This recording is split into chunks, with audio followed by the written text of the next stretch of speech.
আপনারা এখন স্ক্রিনে যা দেখছেন তা হয়তো সাধারণ একটি বক্স মনে হতে পারে, কিন্তু যারা এই সেক্টরে কাজ করেন তারা জানেন এটি আমাদের নেটওয়ার্কের কতটা গুরুত্বপূর্ণ একটি অংশ। এটি একটি মেইন লাইনের 4 ঘাটের তেজি বক্স, যেখান থেকে আমাদের অসংখ্য গ্রাহকের ইন্টারনেট মেইন কানেকশনগুলো ডিস্ট্রিবিউশন করা হয়েছে। আজকের কাজটি ছিল একটু অন্যরকম এবং বেশ চ্যালেঞ্জিং।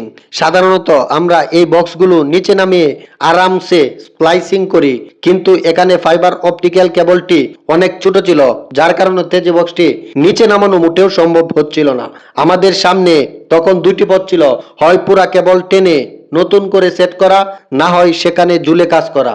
আমরা দ্বিতীয়টি বেছে নিলাম, কারণ গ্রাহকের সার্ভিস বেশিক্ষণ বন্ধ রাখা আমাদের কাম্য নয়। অনেক উঁচুতে অন্তত ঝুঁকি নিয়ে স্প্লাইসিং মেশিনটি হাতে ধরে ব্যালেন্স করে আমাদের ফিল্টার এবং জয়েন্টের কাজ করতে হয়েছে। এক হাতে মেশিন সামলানো আর অন্য হাতে সূক্ষ্ম ফাইবার জোড়া দেওয়ার কাজটা কতটা রিস্ক ছিল তা আপনারা ভিডিও দেখলে বুঝতে পারছেন। সামান্য একটু এদিক সেদিক হলেই মেশিনের ক্ষতি হতে পারত, কিংবা মেইন লাইনের বড় ধরনের ফাইবার কাট আসতে পারত, কিন্তু আলহামদুলিল্লাহ অনেক ধৈর্যের সাথে আমরা পুরো কাজটি সফলভাবে শেষ করছি এবং সবগুলা কানেকশন একদম পারফেক্ট গুছিয়ে বক্স সেট করে দিয়েছি। আমাদের মূল লক্ষ্যই হলো আপনাদেরকে নির্বিচ্ছিন্ন ইন্টারনেট সেবা দেওয়া, আর সেই লক্ষ্যে পূর্ণে আমরা যে কোনো চ্যালেঞ্জ নিতে প্রস্তুত। আমাদের জন্য দোয়া করবেন। ধন্যবাদ।